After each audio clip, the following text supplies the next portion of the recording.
لیکن نا ایک صاحب نے مجھ سے سوال کیا کہ آپ کہتے ہیں نبی پاک ہر جگہ موجود ہے. میں نے کہا تمہیں کس بیوقوف نے کہا؟ ہم تو یہ نہیں کہتے. ہم تو کہتے ہیں حضور اپنے مزار میں حیات ظاہری میں ہے اور ساری دنیا کو اس طرح دیکھتے ہیں جس طرح اپنے ہاتھ کی ہتھیلی کو دیکھتے ہیں, اور جہاں چاہتے ہیں حضور تشریف لے جاتے ہیں. یہ ہم نے کب کہا ہے کہ اپنے وجود کے ساتھ نبی پاک ہر جگہ حاضر و ناظر ہے؟ اتنا بڑا جھوٹ لوگ بولتے ہیں. ایک بڑا سیاںا بیانہ بندہ ہے ایک جماعت کا, اس کی کتاب میرے پاس ہے, اس نے لکھا ہے کہ یہ جو لوگ ہیں یہ اپنے پیر کو چھوٹا خدا مانتے ہیں. کبھی کہا ہے کسی نے؟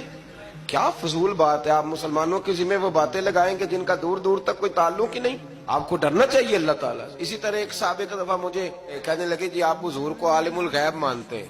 میں نے کہا میں مانتا ہوں کہ آپ؟ کہنے لگے نہیں آپ. تو میں نے کہا حضور کو عالم الغیب نہیں مانتے, ہم نبی پاک کا علم غیب مانتے ہیں. وہ علم غیب جو انہیں اللہ نے عطا فرمایا ہے, اللہ کا دیا ہوا علم غیب. عالم الغیب تو اللہ ہے.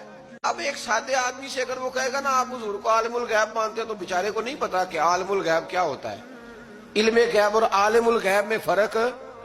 تو وہ بیچارہ کہہ دے گا کہ بھئی ہاں ہم مانتے ہیں. اب وہ ان پڑھ ہے, اس کو اس بات کی خبر نہیں ہے. وہ اگر تھوڑا سا جانتا ہوتا تو فوراً آپ کی بات کو پکڑتا, کہتا نا یہ ہمارا عقیدہ ہی نہیں. تو اس لیے سمجھ لیں. اسی طرح سے ایک بیان کاٹ کے لے آیا جی فلاں عالم نے کہا ہے کہ اللہ کے سوا کوئی مددگار نہیں. تو میں نے کہا بالکل ٹھیک ہے, اللہ کے سوا کوئی مددگار ہے. تو جو جنگ بدر میں دین کے مددگار بنے تھے, جو جنگ احد میں دین کے مددگار بنے تھے, وہ کیا تھا؟ وہ اللہ کی مدد تھی, اللہ نے بندوں کے ذریعے کرائی تھی. اسی طرح کی اللہ کی مدد ہوتی ہے.